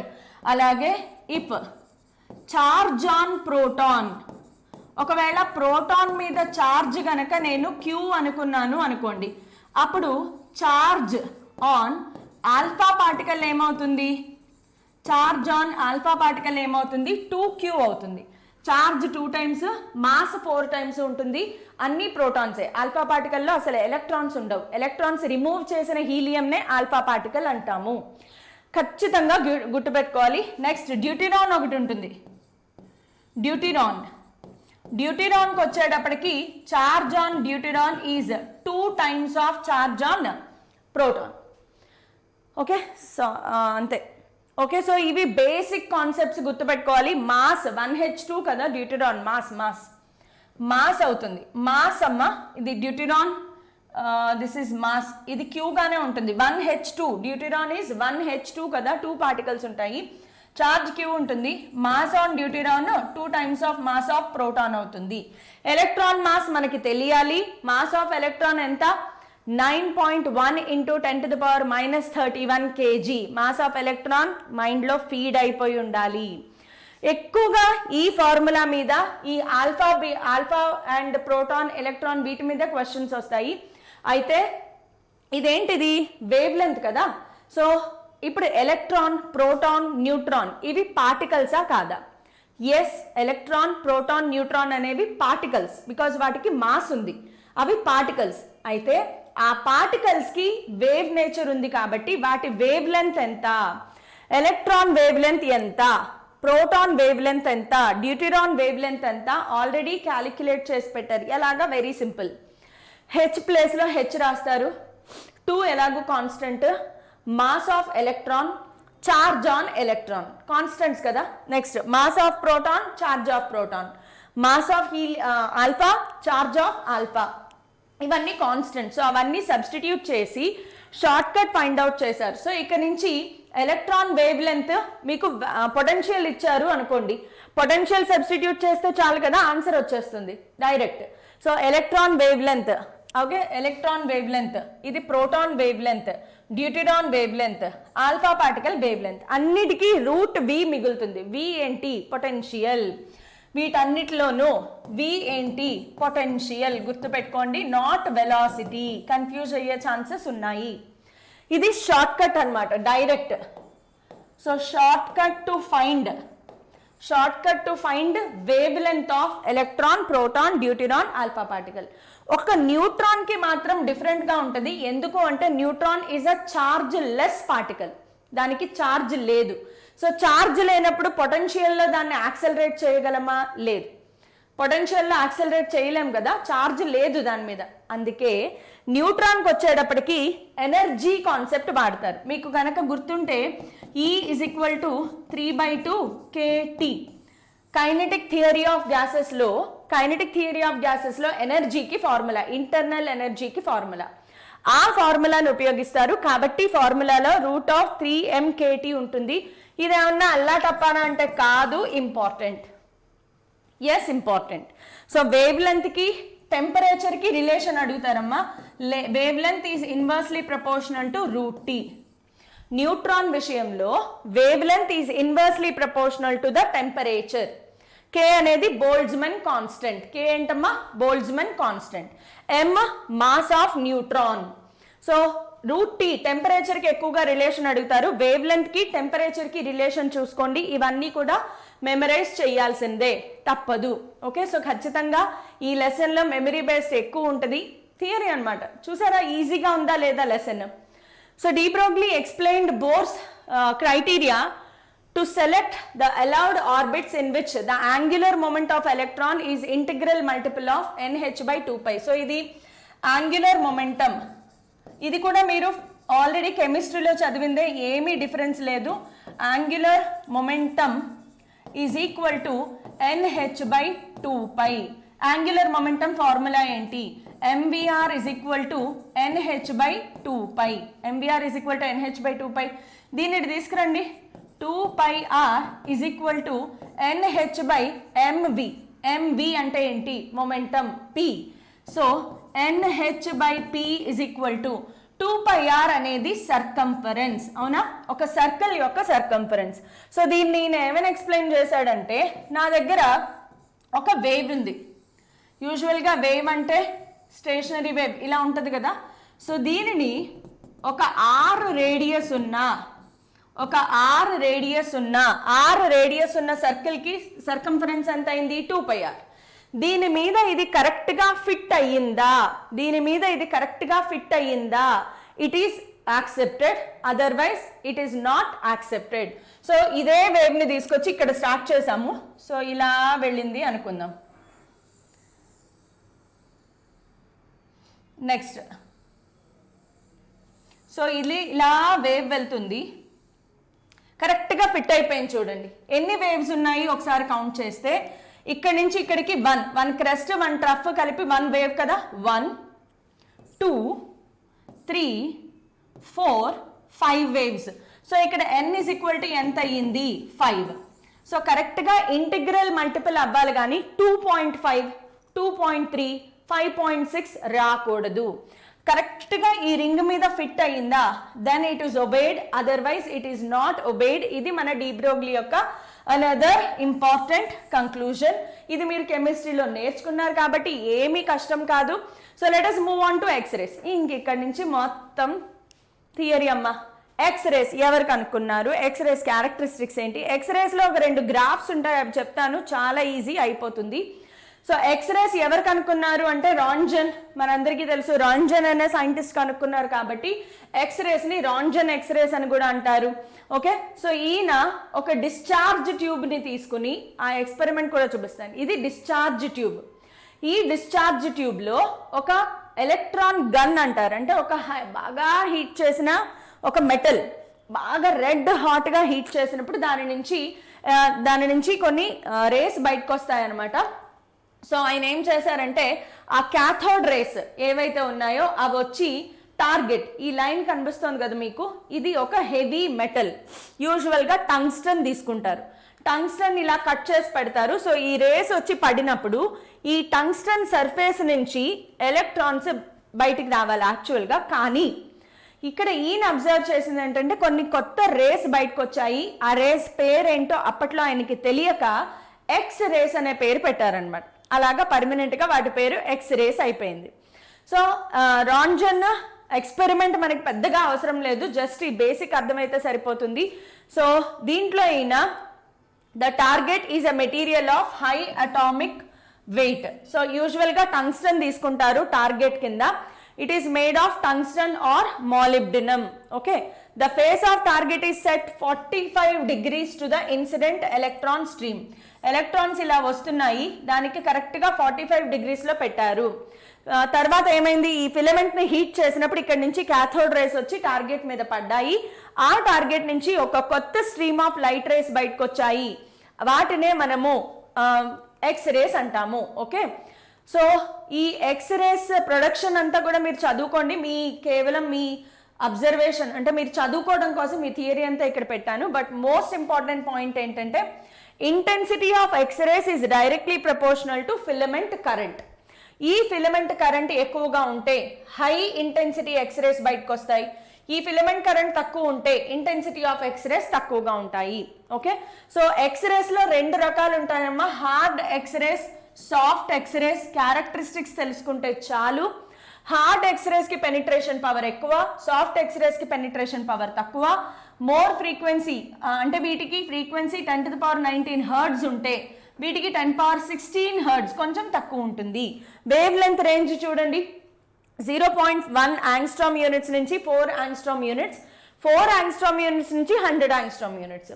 ఇవన్నీ చాలా important because what is the wavelength range of hard x-rays, what is the wavelength range of soft x-rays, memory based questions వస్తాయి. So just memory based కంపల్సరీగా. అయితే మనకి మోస్ట్ ఇంపార్టెంట్ ఏంటంటే ప్రాపర్టీస్ ఆఫ్ ఎక్స్రేస్ కూడా చూసుకోండి. X-rays wave length range చాలా important, properties of X-rays కూడా కేవలం మెమరీ బేస్డ్ కాబట్టి ఇవన్నీ ఒకసారి మీరు చదువుకోండి. నా మోస్ట్ ఇంపార్టెంట్ ఏంటంటే ఎక్స్రేస్లో 2 రకాల ఎక్స్రేస్ ఉంటాయి, సాఫ్ట్ హార్డ్ కాకుండా, continuous X rays and characteristic X rays. Continuous X rays ఎలా ప్రొడ్యూస్ అవుతాయి అంటే ఒక electron beam, fast moving electron, single electron తీసుకోండి, ఫాస్ట్ మూవింగ్ ఎలక్ట్రాన్ ఒక ఆటంలోకి ఎంటర్ అయ్యింది, టార్గెట్ ఉంటుంది కదా, సో ఫాస్ట్ మూవింగ్ ఎలక్ట్రాన్ ఒక టార్గెట్ ఇలా ఉంది కదా, మన టార్గెట్ అంటే ఏంటి, మెటల్ మీదకి వచ్చి పడింది అంటే ఇది ఖచ్చితంగా ఏదో ఒక ఆటంలోకి ఎంటర్ అవుతుంది. ఈ మెటల్ మీద బోల్డ్ అన్న ఆటమ్స్ ఉంటాయి. సో ఈ ఫాస్ట్ మూవింగ్ ఎలక్ట్రాన్ ఒక ఆటంలోకి ఎంటర్ అయ్యింది అనుకుందాం, ఇది ఎలక్ట్రాన్ నెగిటివ్ చార్జ్. ఒకవేళ ఫర్ సపోజ్ ఇది గనక దాని న్యూక్లియస్ దగ్గరలోకి వెళ్ళింది అనుకోండి, ఆబ్వియస్గా electron negative charge, nucleus positive charge. So electron ఏమవుతుంది అంటే ఇలా స్ట్రెయిట్గా వెళ్ళాల్సిన ఎలక్ట్రాన్ దాని పాత్ మార్చుకుని, నేను ఏదో వంకటంకరగా గీసాను, స్ట్రెయిట్గా వెళ్ళాల్సిన ఎలక్ట్రాన్ దాని పాత్ మార్చుకుని డీవియేట్ అవుతుంది. నువ్వేమో పొద్దున్నే పౌడర్ రాసుకుని మంచి బుల్లెట్ బండి ఎక్కి ఇంటర్వ్యూకి వెళ్తా ఉంటే దారిలో బస్ స్టాప్లో ఒక సూపర్ బ్యూటిఫుల్ ఫిగర్ కనిపించింది, డీవియేషన్ అయిపోయింది. సో అలాగా ఎలక్ట్రాన్ దాని మానాన అది వెళ్తా ఉంటే దగ్గరలో న్యూక్లియస్ ఉండేప్పటికీ దాని పాత్ మార్చుకుని డీవియేట్ అయ్యింది. ఇప్పుడు డీవియేట్ అవ్వాలి అంటే, ఇప్పుడు మనం బైక్ మీద వెళ్తున్నాము అనుకోండి, టర్న్ తీసుకోవాలి అంటే ఖచ్చితంగా స్లో అవ్వాలి. అంటే మన స్పీడ్లో ఎలాంటి మార్పు లేకుండా సర్రమని తిప్పితే ఏమవుతుంది, డేకేస్తాం అనమాట అలాగా. సో ఇక్కడ కూడా ఏం జరుగుతుందంటే ఎలక్ట్రాన్ స్పీడ్ తగ్గుతుంది. ఖచ్చితంగా అది డీవియేట్ అవ్వాలి అంటే ఎలక్ట్రాన్ స్పీడ్ తగ్గుతుంది. అంటే ఎలక్ట్రాన్ యొక్క కైనెటిక్ ఎనర్జీ డిక్రీజెస్. మరి ఆ డిక్రీజ్ అయిపోయిన ఎనర్జీ ఏమవుతుంది, energy is neither created Nar destroyed. So ఆ డిక్రీజ్ అయిపోయి కోల్పోయిన ఎనర్జీ ఏదైతే ఉందో ఆ ఎనర్జీ ఎక్స్రేస్ రూపంలో బయటకు వస్తుంది. ఆ ఎనర్జీనే మనము కంటిన్యూస్ ఎక్స్రేస్ అంటాం. ఒక్కసారి మళ్ళీ ఈ సెంటెన్సెస్ అన్ని కూడా రీప్లే చేసుకుని చూడండి, మీకే అర్థమవుతుంది. సో ఒక ఫాస్ట్ మూవింగ్ ఎలక్ట్రాన్ న్యూక్లియస్ కి దగ్గరగా వచ్చినప్పుడు దాని పాత్ మార్చుకుని బెండ్ అయ్యి వెలాసిటీ తగ్గించుకుని ట్రావెల్ అవుతుంది. అంటే కైనెటిక్ ఎనర్జీ తగ్గుతుంది. ఆ తగ్గిన కైనెటిక్ ఎనర్జీ ఎక్స్రేస్ రూపంలో బయటకు వస్తుంది. వాటినే మనము కంటిన్యూస్ ఎక్స్రేస్ అంటాము. ఇలా కంటిన్యూస్ ఎక్స్రేస్ అనేవి ఫామ్ అవుతాయి. సో కంటిన్యూస్ ఎక్స్రేస్ కి ఇది గ్రాఫ్ ఇంపార్టెంట్, మెమరీ బేస్డ్, కేవలం మెమరీ బేస్డ్ గుర్తుపెట్టుకోండి. కంటిన్యూస్ ఎక్స్రేస్ లో గ్రాఫ్ ఇలా కంటిన్యూస్ గా బయటకు వస్తూ ఉంటుంది. ఓకే, వేవ్ లెంత్ కి ఇంటెన్సిటీకి రిలేషన్ చూసుకుంటే the more the less the wavelength, more is the intensity. Less the wavelength, more is the intensity. Okay, next characteristic x-rays ఎలా ప్రొడ్యూస్ అవుతాయి అంటే, ఓకే సో క్యారెక్టరిస్టిక్ ఎక్స్రేస్కి వచ్చేటప్పటికి డయాగ్రామ్ తప్పింది. క్యారెక్టరిస్టిక్ ఎక్స్రేస్కి డయాగ్రామ్ రాంగ్ పెట్టారు. Okay, so characteristic ఎక్స్రేస్లో ఇలా ఉండదమ్మా. Characteristic ఎక్స్రేస్లో ఏం జరుగుతుంది అంటే ఇలా వచ్చింది కదా, ఇక్కడున్న ఎలక్ట్రాన్ని ఇది హిట్ అయ్యింది.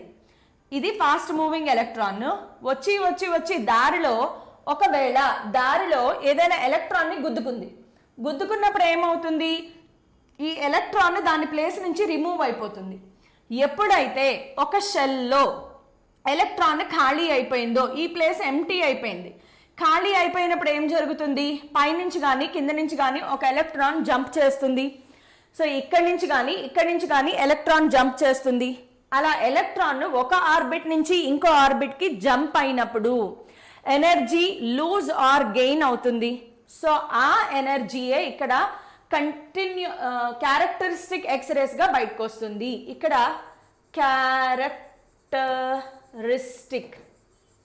క్యారెక్టరిస్టిక్ ఎక్స్రేస్గా బయటకు వస్తుంది. సో కంటిన్యూస్కి క్యారెక్టరిస్టిక్కి డిఫరెన్స్ చూడండి. కంటిన్యూస్ ఎక్స్రేలో బయట నుంచి వచ్చే ఎలక్ట్రాన్ న్యూక్లియస్కి దగ్గరగా వచ్చినప్పుడు న్యూక్లియస్కి అట్రాక్ట్ అయ్యి దాని దారి మార్చుకుంటుంది, డీవియేట్ అవుతుంది. అలా డీవియేట్ అవ్వడంలో కైనెటిక్ ఎనర్జీ తగ్గి ఆ కోల్పోయిన ఎనర్జీ ఎక్స్రేస్ రూపంలో బయటకు వస్తుంది. అది continuous X-rays.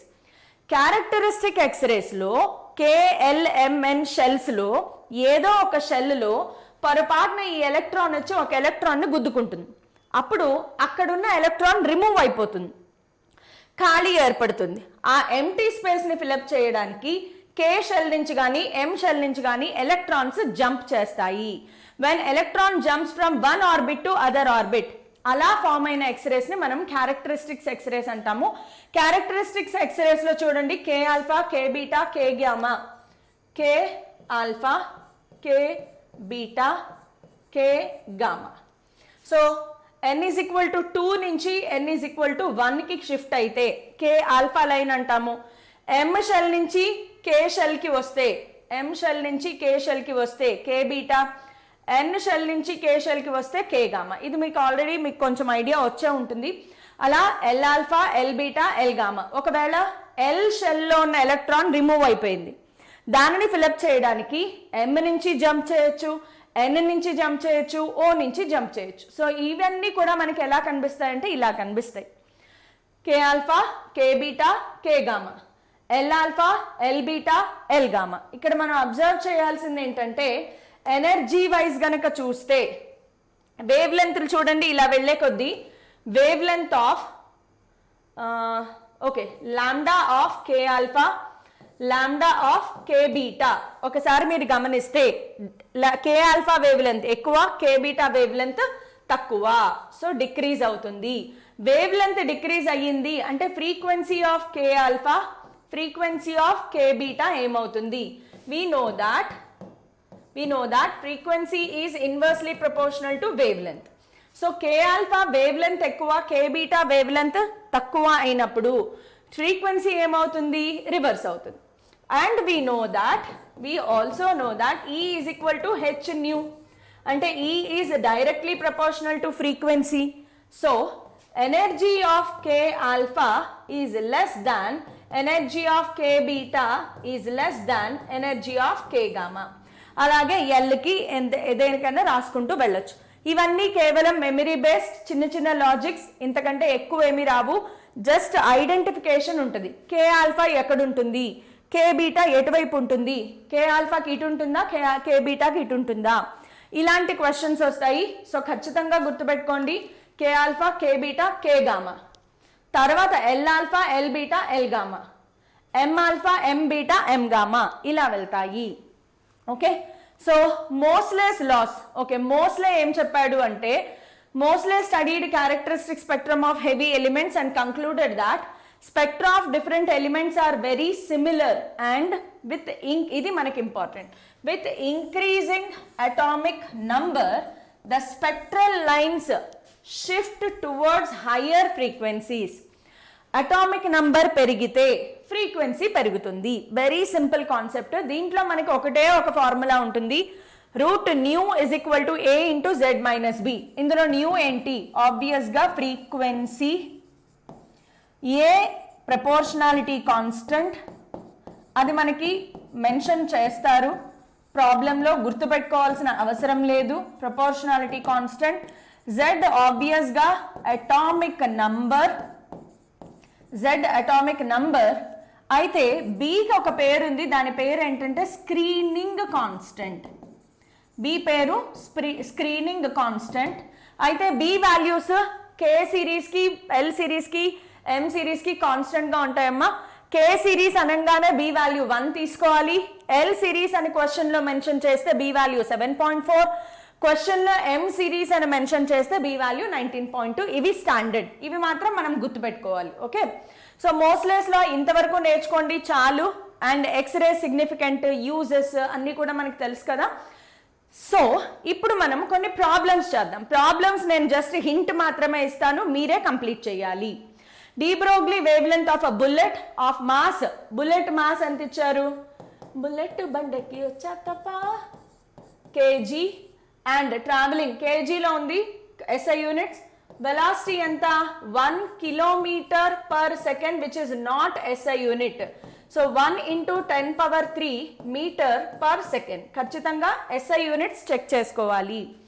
de Broglie wave length అడుగుతున్నారు. Lambda is equal to h/mv. సో మీరు ఒక్కసారి అబ్జర్వ్ చేస్తే, ఇందాక బిగినింగ్ ఆఫ్ క్లాస్ ఒక క్వశ్చన్ అడిగాను.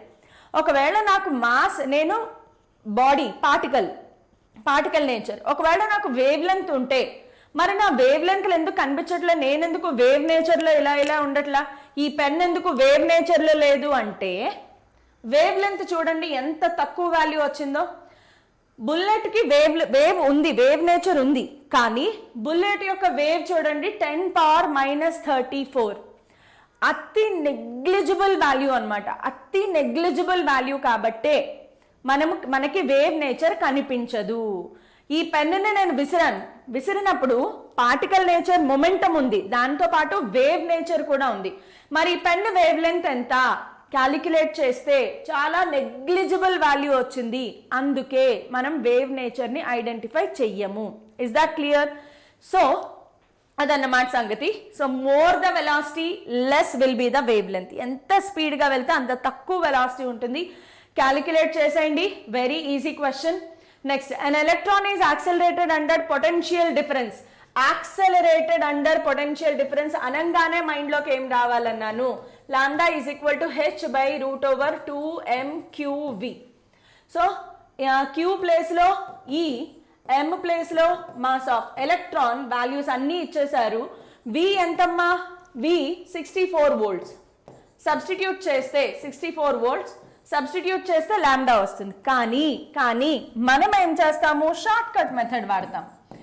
షార్ట్ కట్ మెథడ్ ఏంటి అంటే we know that lambda of electron కి ఆల్రెడీ ఫార్ములా తెలుసు 12.27 by root v and angstrom units లో ఉంటుంది ఆన్సర్.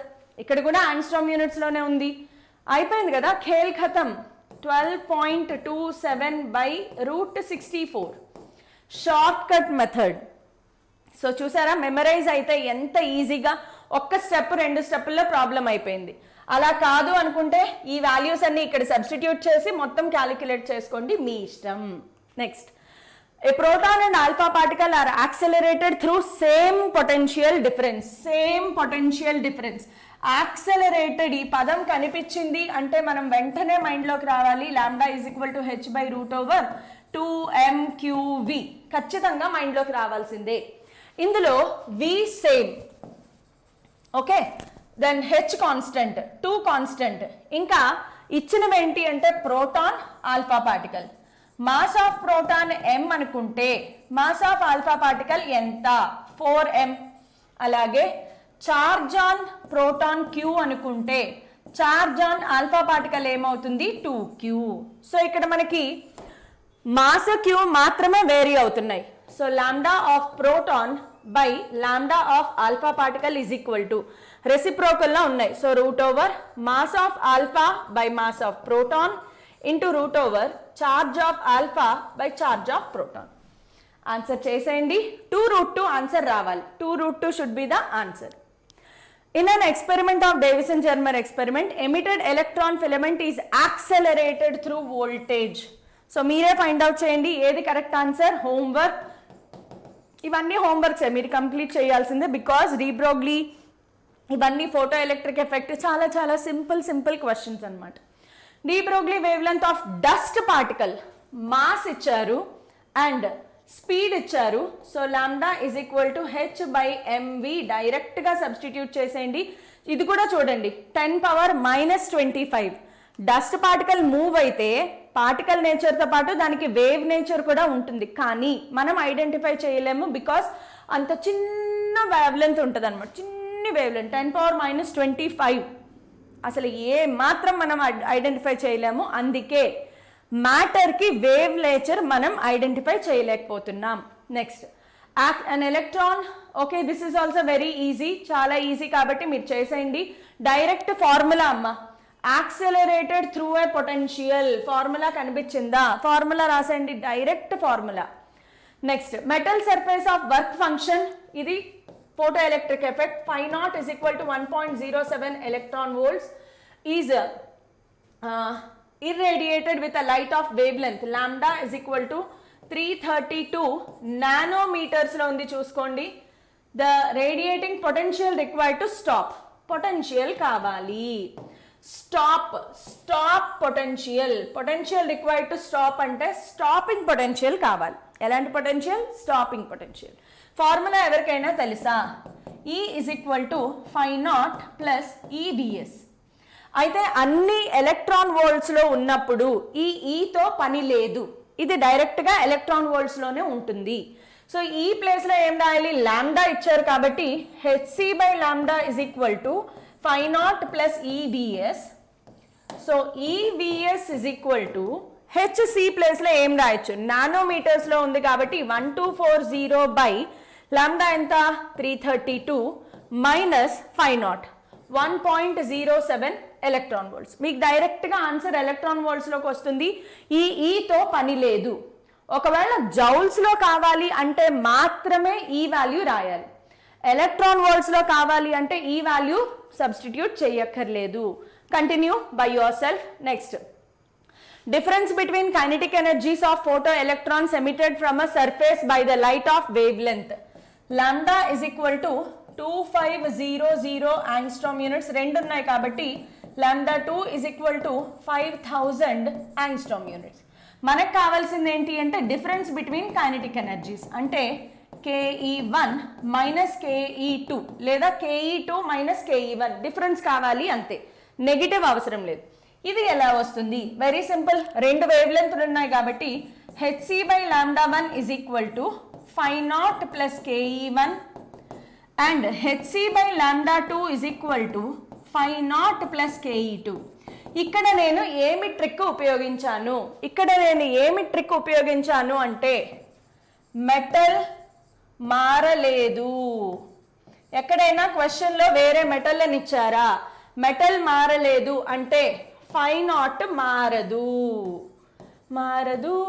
మారదు. పాట గుర్తుపెట్టుకోండి, మెటల్ మారలేదు కాబట్టి φ0 మారలేదు. సో అలా చెయ్యాలి.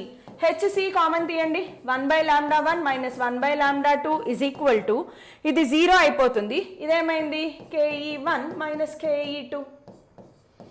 సబ్స్టిట్యూట్ చేసేయండి. వెరీ సింపుల్ కదా, అంతే. ఇది యాంగ్స్ట్రామ్ యూనిట్లో ఉంది కాబట్టి హెచ్సి ప్లేస్లో ఎంత తీసుకోవాలి? 12400 1/2500 minus 1/5000 is equal to delta K. That's it, very simple. మీరు చేసేయండి. Next, threshold frequency of certain metal is. Threshold frequency అంటే ఏంటి? μ0 is equal to 3.3 into 10⁻14 hertz. Okay, if the light of frequency, వచ్చి పడే light యొక్క frequency, threshold frequency వేరు, light of frequency coming వేరు. So light of frequency అంటే only nu 8.2 into 10⁻14 hertz. Then the cut of voltage అంటే ఏంటి? Stopping potential ఎంత? ఇందులో కూడా మీరు అబ్జర్వ్ చేయాల్సింది ఏం లేదు, చేసేయండి. E is equal to φ0 plus EVS రాసుకుంటే అయిపోయింది. ఖేల్ ఖతం, దుకాన్ బంద్. మీకు ఆప్షన్స్ కూడా ఎలక్ట్రాన్ వోల్ట్స్లో ఉన్నాయి, అంటే ఈతో పని లేదు. సో ఖచ్చితంగా EVS is equal to E ప్లేస్లో హెచ్న్యూ మైనస్ హెచ్న్యూ0. సో హెచ్ కామన్ తీయండి, న్యూ మైనస్ న్యూ0 సబ్స్టిట్యూట్ చేయండి. ఖేల్ ఖతం, దుకాన్ బంద్. Very easy. చూసారా, డ్యూయల్ నేచర్లో అన్నీ ఇలాగే ఉంటాయి problems. Either lambda is equal to h/p, దాని మీద ప్రాబ్లమ్స్ వస్తాయి, లేదా ఐన్స్టీన్స్ ఫోటో ఎలక్ట్రిక్ ఈక్వేషన్. ఇవన్నీ కూడా పీవైక్యూసే. నేను ఇక్కడ పెట్టినవన్నీ కూడా పీవైక్యూసే. థ్రెషోల్డ్ వేవ్ లెంత్ ఇచ్చారు చూడండి. థ్రెషోల్డ్ వేవ్ లెంత్ అంటే λ0. Find its work function. అబ్బబ్బబ్బబ్బా, φ0 is equal to hc/λ0. Very simple question. HC ప్లేస్లో ఇవి సబ్స్టిట్యూట్ చేయొచ్చు, లేదంటే మనకి తెలుసు లాంబ్డా యాంగ్స్ట్రామ్ యూనిట్స్లో ఉంటే హెచ్సి వాల్యూ ఎంతమ్మా? 12400 వేసేయండి. సో ఈ క్వశ్చన్స్ అన్నిటికీ ఫుల్ సొల్యూషన్స్ కావాలి అంటే టెలిగ్రామ్ ఛానల్లో జాయిన్ అయిపోండి. Telegram channel link, QR code. First time channel చూస్తున్నారా? సబ్స్క్రైబ్ చేసుకోండి. ఈ పాటికి లైక్ అయితే చేసేసి ఉండాలి, చేయలేదా? చేసేయండి. అలాగే షేర్ చేయండి, బోల్డ్ అంత మందికి షేర్ చేయండి. Thank you all.